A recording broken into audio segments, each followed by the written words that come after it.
This video will change your life forever.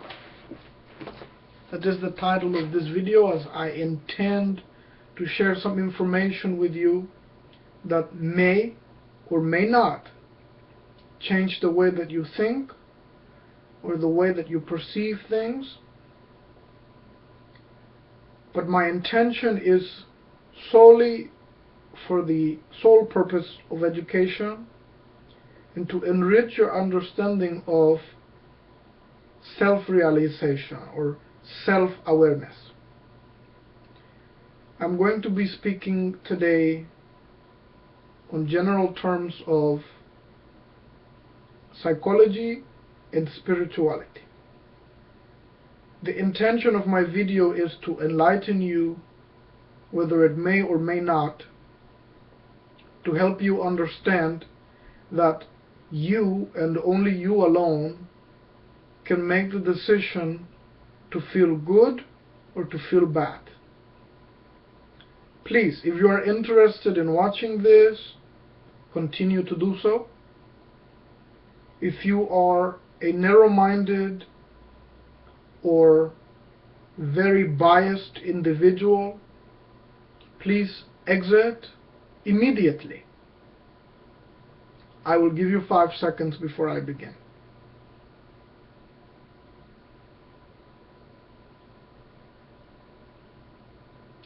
Thank you for staying, for those of you who chose to do so. Allow me to begin.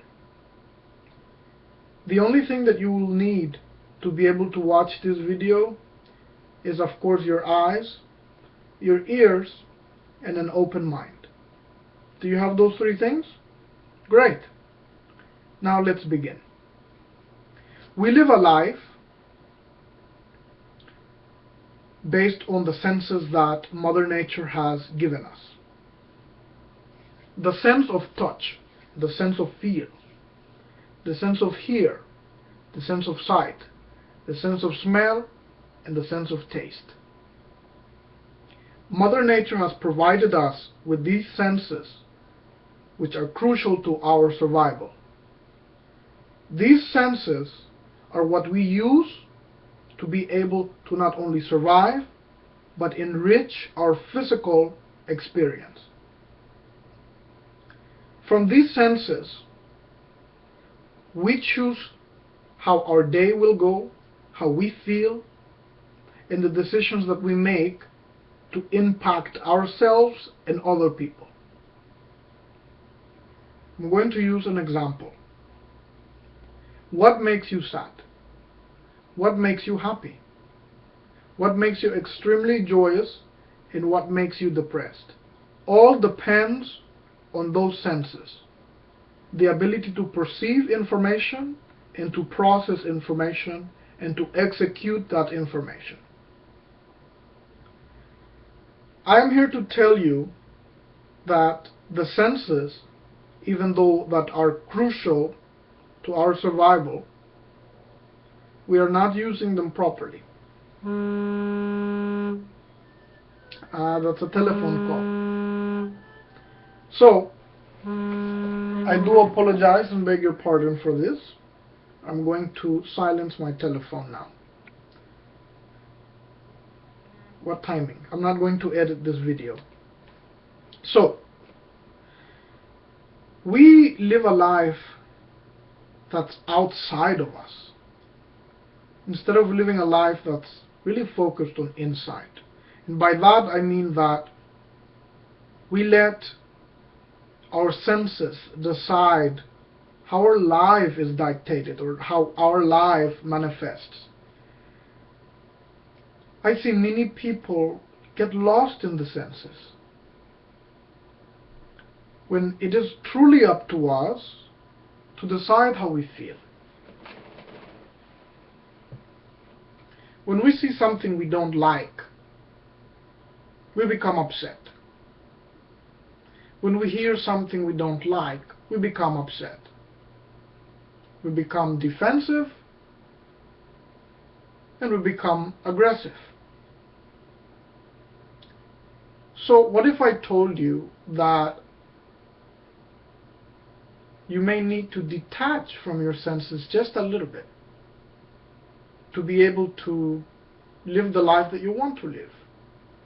But if I told you that you have complete control of how you feel?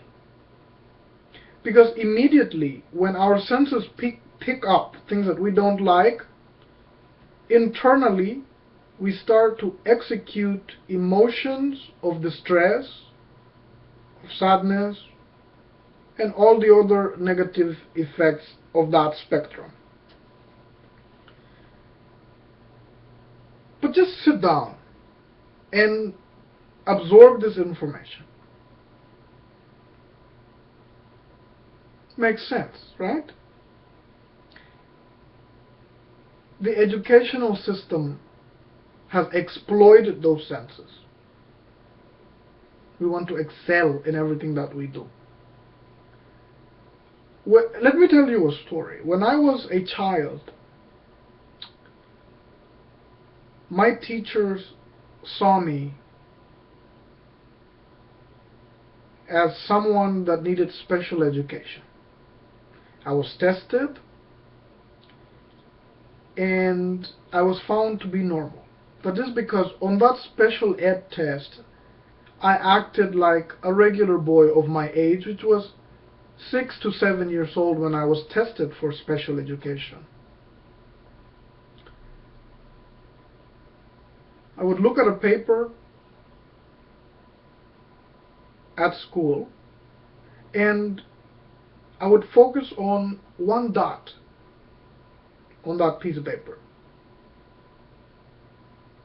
And I would spend the whole hour of class just looking at that dot.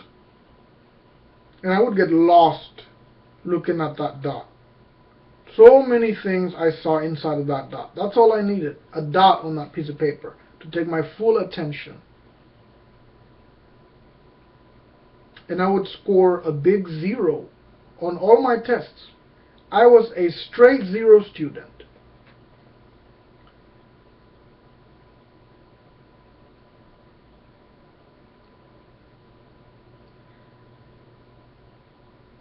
I went through psychological tests for the placement of special ed schooling.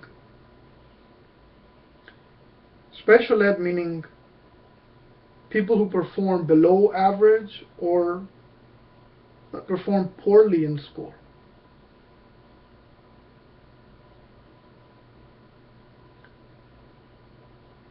But that's not the only thing that exploits our senses. Living exploits our senses. We cannot be happy. If things don't go the way we want them to go, we simply cannot be happy. But it's how you perceive and process information that will impact how you react to things. I think that's the best way to put it. And I've found that even though our existence is limited, we are more than just this body. Just like we are attached to who we are and the things we do, but we don't take the time to truly get to know who we are and what we can do. Our potential is locked. It's disabled. And so we become who we are expected to be, not who we want to be, in almost every sense. But I think we should be who we want to be. I think we should decide who we want to be.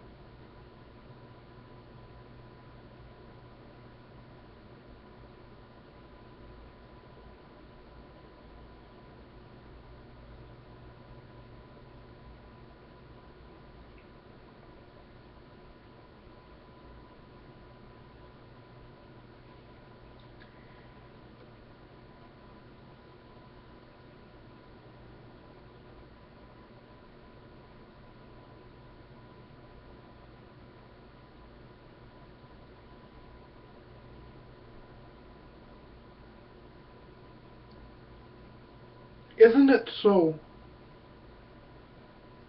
that when things do not manifest in the way that we expect or the way that we want,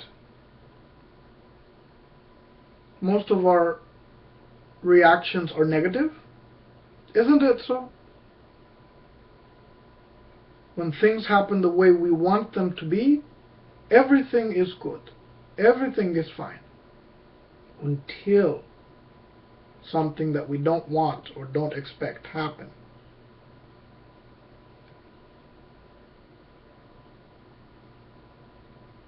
But it's up to you to feel the way you want to feel. Nobody else has that authority over you. No one else can decide how you feel. Only you.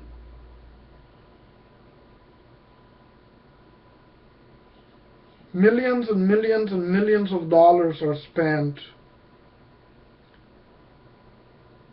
in many countries to help emotional disorders.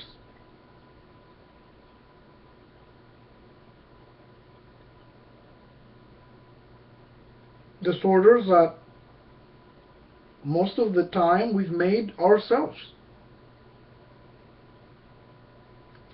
Most of the time. Not all. Most. I will conclude this video by saying that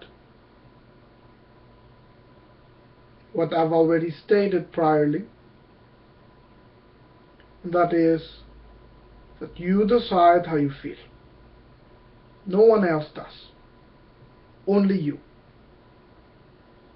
So after viewing this video,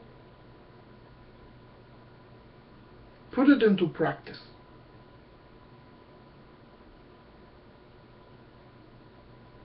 Instead of reacting to a negative emotion immediately, take it in first. Process it, and don't let it affect you. Just view it as an album, like if you were viewing pictures in an album. They pass, you move on to the next picture, and repeat the process. That's it. This video will have a second continued version to it.